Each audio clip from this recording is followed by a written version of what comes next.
আজকে সাতক্ষীরা থেকে আমাদের এক ভাই উনি আমাদের ফার্মে চাকরি করেন। তো উনি আমাদের জন্য কেওড়া এবং কাঁকড়া নিয়ে আসছে। তো কাঁকড়াটা আসলে একটা সরীসৃপ জাতীয় প্রাণী, এটা মাকড়ু। যদিও আসলে চিংড়ি থেকে শুরু করে এই শ্রেণীর যে মাছগুলো আছে সেগুলো মাকড়ুর ভিতরেই পড়ে। তো দেখেন, কাঁকড়াটা হচ্ছে যাদের রুচিতে কুলায় তারা খেতে পারেন, সমস্যা নেই। তবে আমি আসলে এত প্রসেসিং এত কষ্ট করার পরও যা আমাকে বেস করে নিয়ে আসা হয়েছে কাঁকড়া, কিন্তু আমি শেষ পর্যন্ত আমি ভাগে পাই নাই, এমন একটা সিচুয়েশন। নামাজ পড়ে এসে দেখি যে আমার ভাগের টুকি নেই, এমন এক সিচুয়েশন হয়েছে এই কাঁকড়া। তো এটা আসলে এক্সপোর্ট হয় বাহিরে, আমাদের দেশে কাঁকড়া প্রচলনটা খুবই কম। তবে সাতক্ষীরা বা যারা সমুদ্রের আশেপাশে বা আমাদের সুন্দরবনের আশেপাশে যারা বসবাস করেন তারা এই জিনিসটার টেস্ট এবং বা এই জিনিসটা খাওয়ার অভ্যস্ততা প্রচুর। আমরা হতে পারে শহর কেন্দ্রিক বা দক্ষিণাঞ্চলের মানুষগুলো এই কাঁকড়ার সাথে অভ্যস্ত না।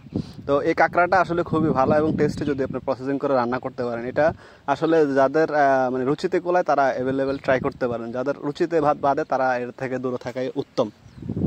তো খামারে আসলে খামার জীবনে এসে অনেকের সাথে সম্পৃক্ত হয়েছি, অনেকের ভালোবাসা পেয়েছি, অনেক দূর দূরান্ত থেকে মানুষ উপহার পাঠায়।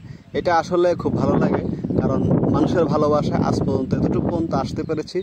ইনশাল্লাহ সবাই দোয়া করবেন সামনের দিনগুলো যাতে সেবামূলক কাজ নিয়ে আপনাদের মাঝে আমি রুবেল থাকতে পারি, আমার জন্য সবাই দোয়া করবেন। তো আমরা এই খামারের সাথে সম্পৃক্ত থেকে আমরা যে পরিমাণ সার্ভিস দিচ্ছি, এটা আসলে আমাদের সরজমিনে যারা আমাদের সাথে আমাদের গরুর খামার, ভেড়ার খামার বা আমাদের মাছের খামার বা আমাদের যে আদার্স যে অন্যান্য সাইটগুলো আছে এদের সাথে যারা যুক্ত আছেন তারা বিষয়টা হতে পারে রিয়েলাইজ করতে পারতেছেন, কিন্তু যারা দূরে অনলাইনে দেখে আমাদেরকে তারা হতে পারে ওইভাবে অনুধাবন করতে পারে না। বিষয়টা হচ্ছে এই অ্যাগ্রো সেক্টরটা এমন একটা প্রজেক্ট, এখানে দিন শেষে যদি আপনি চান আপনার বোরিং যে লাইফটা, এখানে বোরিং বলতে কোনো শব্দ আপনার আসবে না। কারণ আপনি যখন বিনিয়োগ করবেন, বিনিয়োগ করার পরে যখন আপনি দেখবেন যে আপনার শখের প্রাণীগুলো ভালো আছে, তখন দেখবেন আপনার কাছে একটা ভালো লাগা কাজ করে। সেটা যে কোনো সেক্টরে হোক না কেন বা যে কোনো সাইটে হোক না কেন, আপনি যে কোনো চাকরিজীবী হন না কেন, দিন শেষে যদি আপনি যদি বসের কাছে ভালো কিছু সুনাম শুনতে পারেন তখন আপনার কাছে ভালো লাগবে। আর এদিকে দেখতে পারতেছেন আমাদের এখানে এই ওয়ান টাইম যে জারগুলো আছে এগুলোর ভিতরে আমাদের শশা থেকে শুরু করে বিভিন্ন সবজির ভেরিয়েন্ট এগুলো দেওয়া হচ্ছে পুকুর পাড়ে লাগানোর জন্য।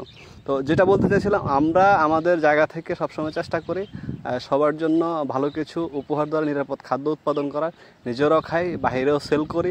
তো এটাই হচ্ছে আমাদের ফার্মিং জীবনের আদ্যপ্রান্ত।